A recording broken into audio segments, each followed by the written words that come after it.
திரும்புங்க கொத்தனாரண்டி போங்க.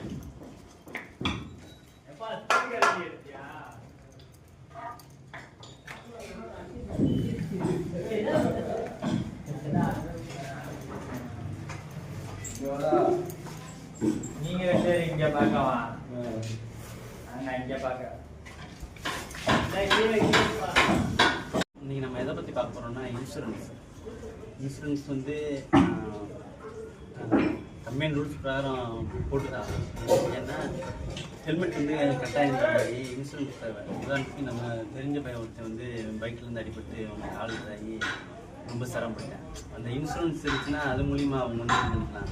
அதுக்காக நம்ம டீமில் உள்ள உதயகுமார்னு செந்தில், அவர் கார்த்தி, சின்ன கார்த்தி, ராசு, அழகு, ஒரு 6 பேர் நம்மகிட்ட வேலை பார்க்குறாங்கன்னா அந்த 6 பேர்த்துக்கும் நம்ம சார்பாக இன்சூரன்ஸ் போட்டு தந்துடுவோம். அப்படி விருப்பம் உள்ளவங்க என்ன பண்ணுறீங்கன்னா நாளைக்கு வரும்போது கட்டாயமாக வந்து ஆதார் கார்டு, உங்களுடைய நாமினி ஆதார் கார்டு கொண்டாங்க. என்னுடைய சார்பில் நான் இன்சூரன்ஸ் போட்டு தந்துடுறேன். அந்த இன்சூரன்ஸ் வந்து யாருக்கும் பிரயோஜனம்லாம் போட்டோம். பணம் செலவாகிறது பிரச்சனை கிடையாது. பிரச்சனை வந்து சால்வ் ஆகணும்னு அப்படி நம்ம நினைக்க வேணாம். ஏன்னா எப்படி ஹெல்மெட் வந்து நமக்கு பாதுகாப்புன்றதுக்காக போட சொல்கிறாங்க. ஆனால் ஹெல்மெட் பாதுகாப்பு கிடையாது, எல்லாத்துக்கும் இறைவன் தான் பாதுகாப்பு. அதுபோல் வந்து எல்லாத்துக்கும் இறைவன் தான் பாதுகாப்பு. இன்சூரன்ஸ் பணம் போகிறனால ஒன்றும் பிரச்சனை இல்லை.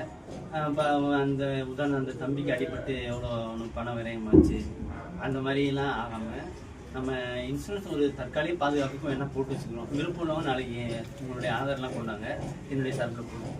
ஓகே.